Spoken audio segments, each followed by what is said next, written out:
말씀은요, 사도행전 10장은 이제 예수님께서 이제 성령님께서 이제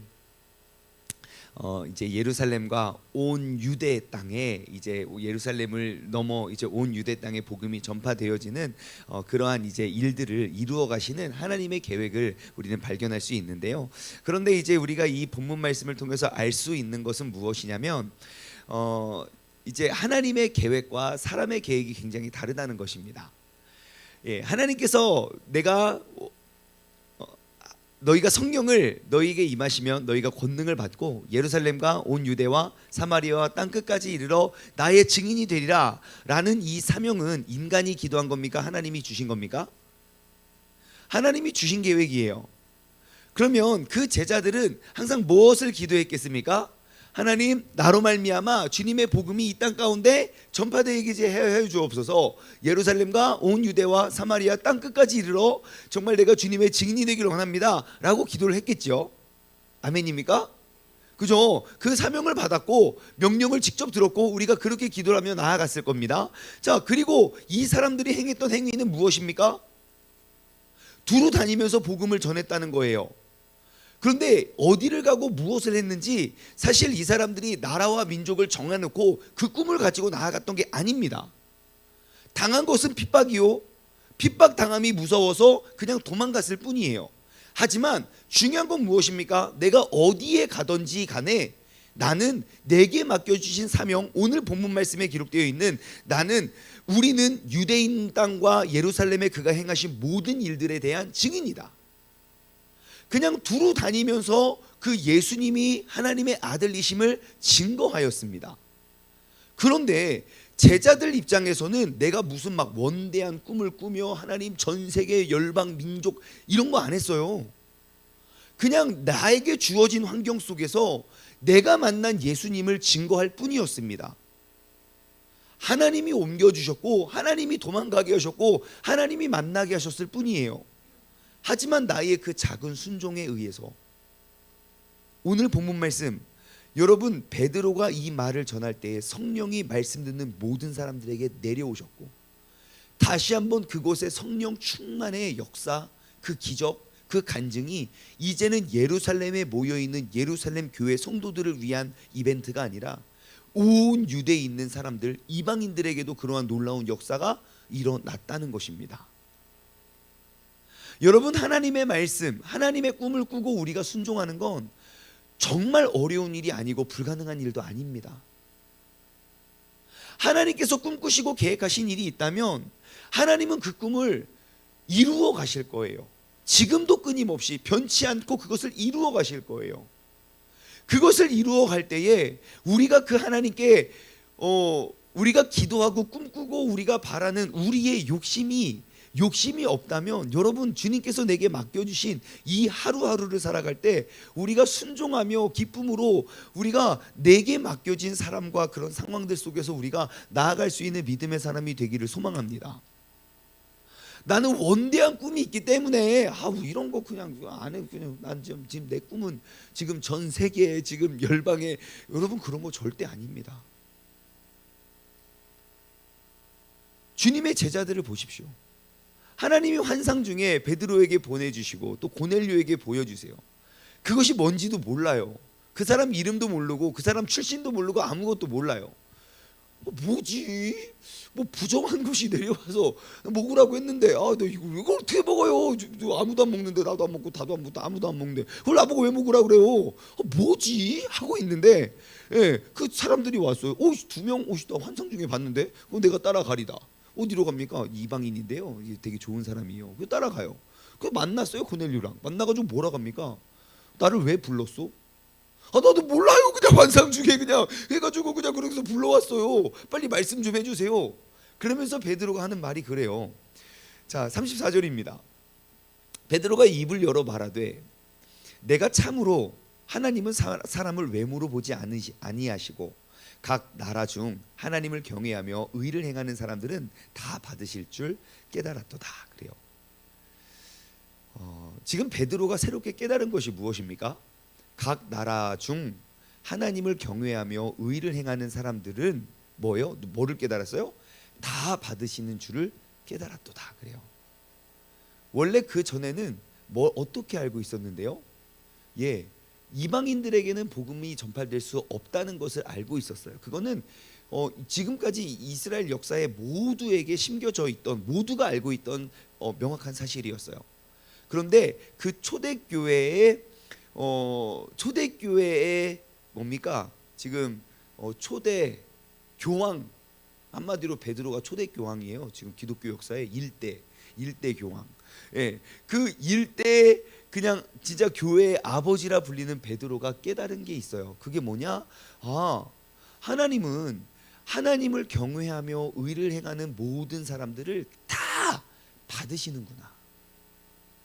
사실 베드로는 고넬료를 만나기 전에 알지 못했어요. 왜냐하면 그에게 보여주셨던 환상에 대해서 많은 물음표를 던졌고, 나는 먹지 않겠다고 3번이나 부인했거든요. 예, 베드로가 원래 3번씩 부인 잘하잖아요.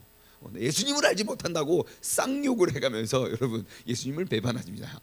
예? 베드로가 또 그거 나와요. 3번이나 부인, 나 안 먹는다고 이거 부정을 왜 먹냐. 그러니까 하나님 뭐라 그래요? 그냥 잔말 말고 먹으라고. 그거 더러운 거 아니면 내가 주는 거 왜 네가 더럽다고 그러고 있냐. 먹으라고 하잖아요. 그 속에서 깨달음이 온 거예요. 여태까지 나는 너무 작은 하나님을 믿고 있었구나. 하나님의 사랑은 이스라엘 사람, 그 유대인들에게 부어주셨던 사랑이 아니라 하나님의 사랑은 더 큰 곳에 있었구나. 그를 통해서 베드로가 무엇을 알았겠습니까? 이것이 바로 예루살렘을 넘어 온 유대에 이르러 나의 증인이 되리라는 말씀이 이렇게 성취되어 가는구나. 여러분, 우리는요, 우리의 하루하루의 일상 속에서 하나님의 계획과 꿈을 이루어가는 것을 발견할 수 있는 사람이 되어야 합니다.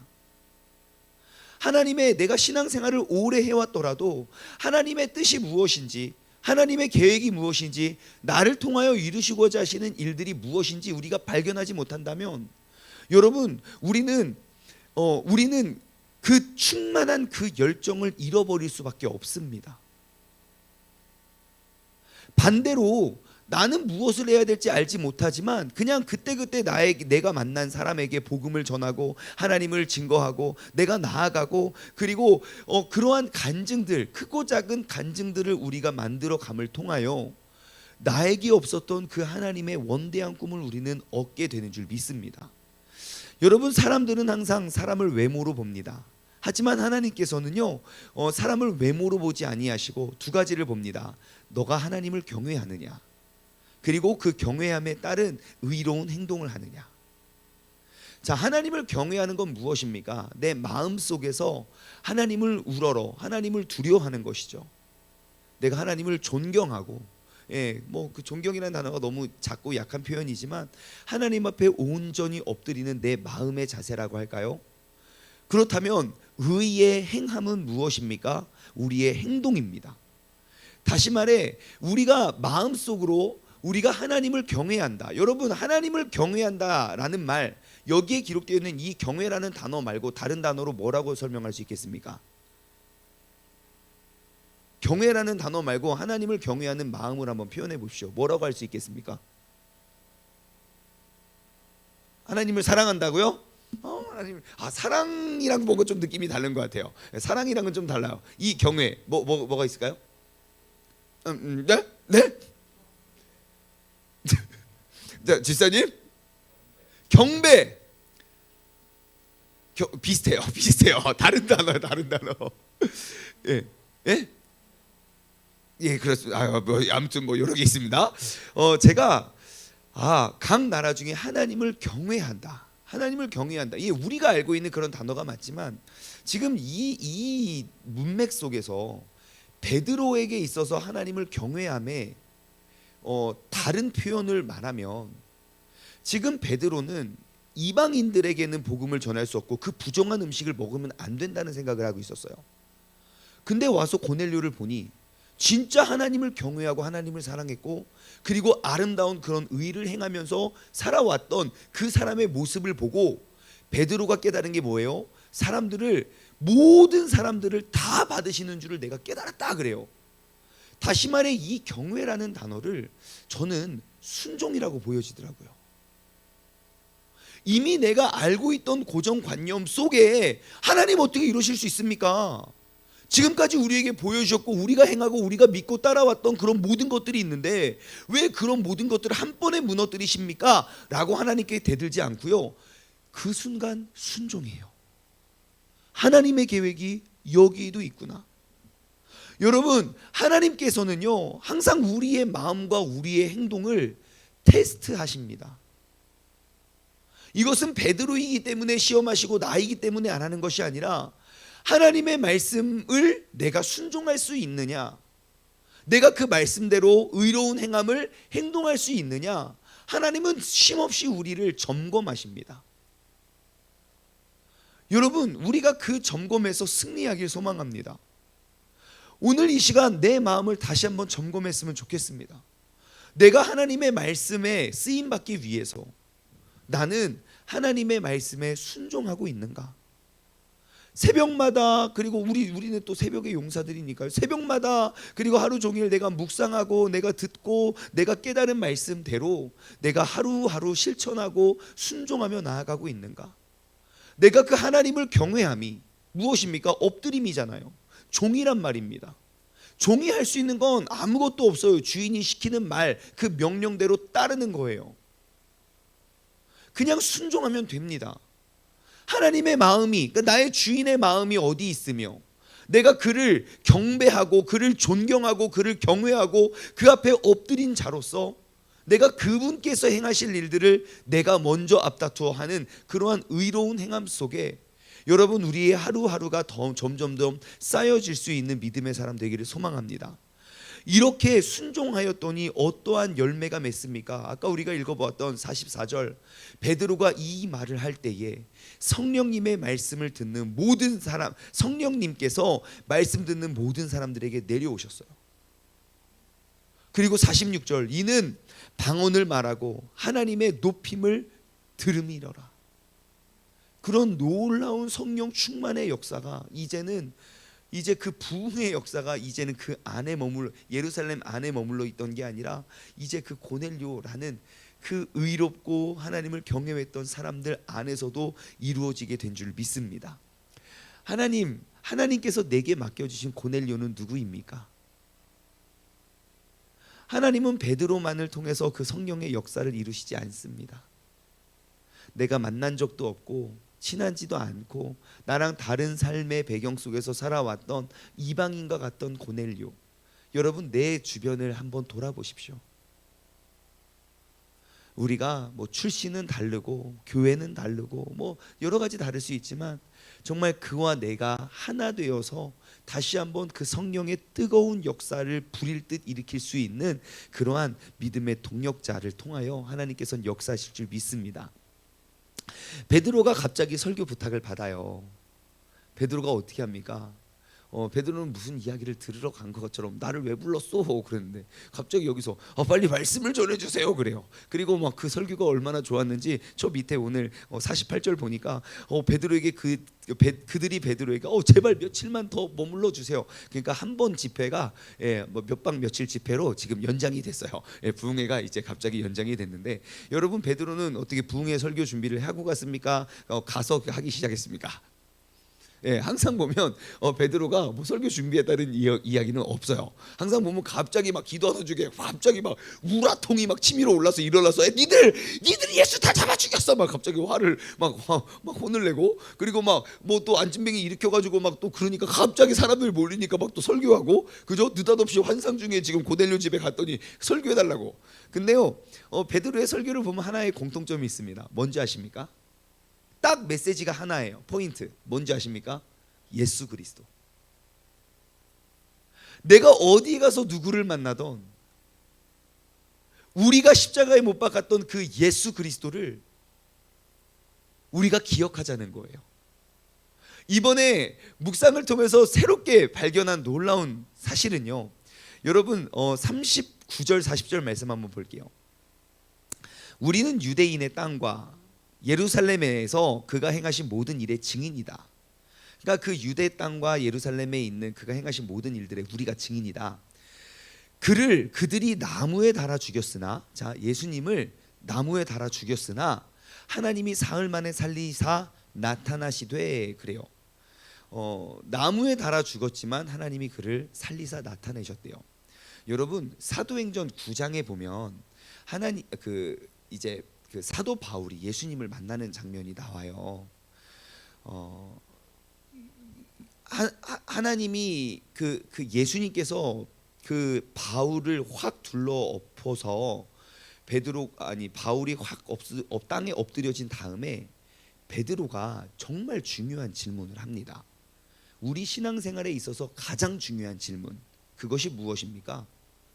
예수님, 당신이 누굽니까? 라는 질문이에요. 바울이 여러분 우리 신앙생활에 있어서 제일 중요한 질문이에요. 우리가 반드시 묻고 또 묻고 계속 알아가야 할 그 질문. 예수님 당신은 누구입니까? 사울이 물어요. 주여 누구시니이까? 그래요. 그 질문을 처음 딱 하고 바울이 들어서는 안 될 대답을 듣습니다. 어떠한 대답을 듣죠? 내가 핍박하는 예수다 그래요. 사도 바울은 거기서 인생이 180도 뒤집어집니다. 눈이 멀어서가 아니에요.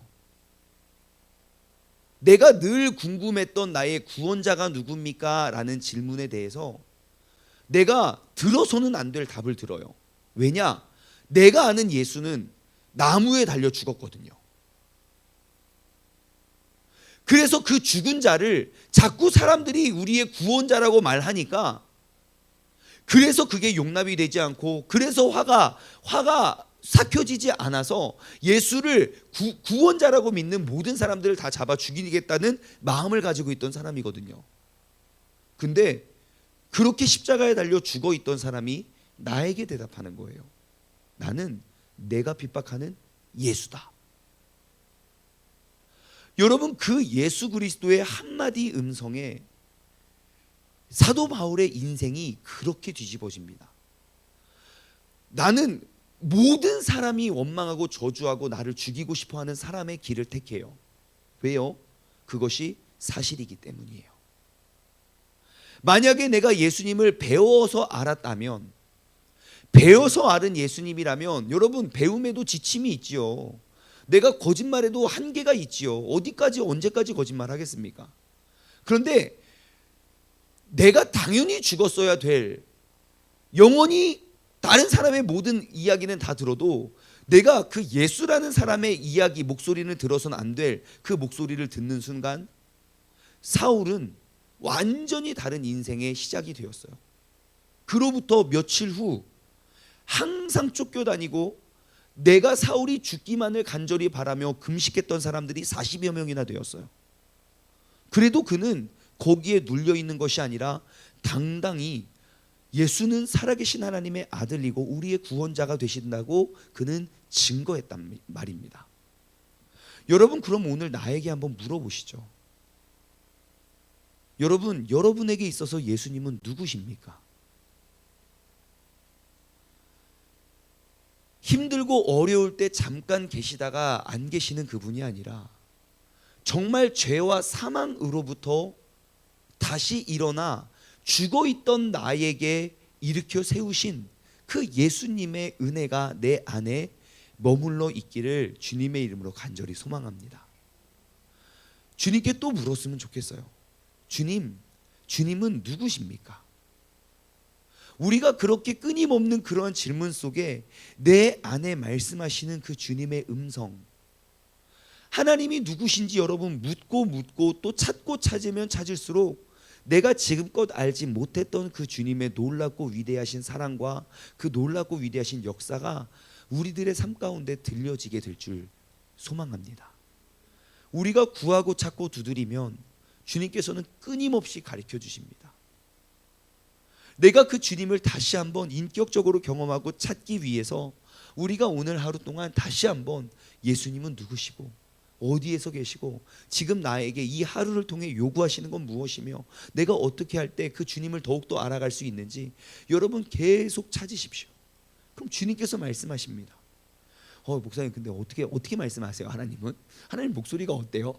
하나님이 말씀하시는 여러 가지의 방법이 있지요. 하나님은 딱 하나 한 길로 우리 모두의 눈을 멀게 하신 다음에 엎드리면 그때 말씀해 주시는 분이 아니라 하나님은 정말 많은 것을 통하여 말씀하십니다. 우리가 하나님께 묻고 하나님을 경외함으로 하나님을 만나기 원한다. 우리가 간절히 찾고 찾으면 하나님은 우리가 매일 읽는 이 말씀 통해서 우리에게 말씀해 주시겠죠. 가장 많은 사람들이 하나님을 알아갈 수 있는 가장 명확한 길, 하나님의 말씀을 통해 알 수 있고요. 그리고 우리가 기도하던 중에 하나님이 우리에게 음성으로 들려주실 때도 있지만 내 마음을 주십니다.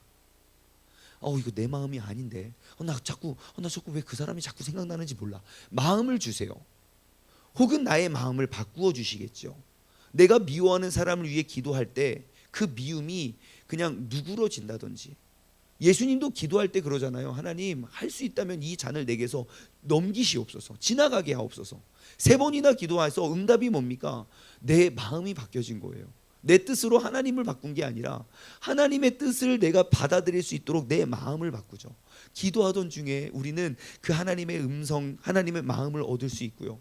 찬양 가운데 내가 정말 구하고 어려웠던 내 마음의 모든 슬픔과 원망들이 기쁨으로 바뀔 수도 있고요. 혹은 자연 만물을 통하여, 혹은 나와 함께 신앙생활하는 공동체와 동역자들을 통하여, 혹은 어떠한 일이나 사건들을 통하여 우리는 내가 묻고 찾는 그 예수 그리스도에 대해서 우리는 증언할 수 있는 수많은 방법들이 오늘 하루 가운데도 우리에게 주어졌다는 사실입니다. 여러분, 오늘 하루는요, 우리가 이 질문을 던졌으면 좋겠어요. 예수님, 당신은 누구입니까? 지금 나의 이 어려운 상황 속에서 주님께서는 무엇을 하시는 분입니까? 그리고 주님께서 나에게 맡겨주신 이 소중한 사명은 무엇입니까? 우리가 이 위대한 질문을 통하여 거대한 답을 얻어 그 확신, 그 살아계신 하나님 예수 그리스도의 구원의 능력의 확신을 가지고 승리할 수 있는 믿음의 사람 되기를 주님의 이름으로 소망합니다. 기도하겠습니다. 하나님 아버지, 감사합니다. 오늘 이 아침에 예수님은 나에게 어떠한 분이고 누구신지, 분명히 나무에 달려 죽은 사람이지만 하나님께서 그를 3일 동안 땅에 있다가, 정말 요나와 같이 땅에 있다가 다시 이렇게 일으켜 세워서 정말 우리의 구원자, 그 구원의 모습으로 우리 이 땅 가운데 나타나 정말 하나님의 놀랍고 위대한 사명과 약속을 허락하여 주신 그분, 그 예수님께서 오늘 베드로에게 명령하시고 말씀하신 것처럼 주님, 나에게 맡겨주신 그 주님의 계획과 그 뜻이 무엇인지 내가 귀담아 듣고 순종하며 나아가기를 소망합니다. 하나님, 우리가 매일매일 새로운 주님을 우리가 만나길 원합니다. 하나님의 말씀을 통하여, 또 그 말씀을 묵상함을 통하여 우리가 이전에 가지고 있던 모든 사고방식과 선입견을 깨뜨리고 하나님이 누구신지 명확히 알아 우리가 날로 깨달아갈 수 있는 정말 베드로와 같은 사람, 그리고 정말 우리가 만나는 사람마다, 그리고 주님께서 만나게 하시는 사람마다 예수 그리스도는 살아계신 하나님의 아들임을 우리가 증거하고 나눌 수 있는 믿음의 사람 되게 하여 주옵소서. 하나님, 오늘 낮부터 시작되는 우리 또 3일 동안 특별 부흥회, 주님께서 정말 꿈을 주시고 주님의 뜨거운 열정을 허락하여 주실 줄 믿사오며 이 모든 말씀 살아계신 예수 그리스도의 이름으로 감사하며 기도드리옵나이다.